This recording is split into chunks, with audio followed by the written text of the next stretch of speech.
நெஞ்சம் என்னும் கூடு அதில் நெருப்பு வைத்ததாறு, துன்பம் வந்த போதும் அதை துடைப்பதிங்கு யாரு?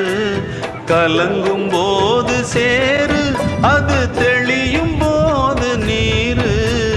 கடவுள் போட்ட கோடு அதை திருத்த போவதாறு?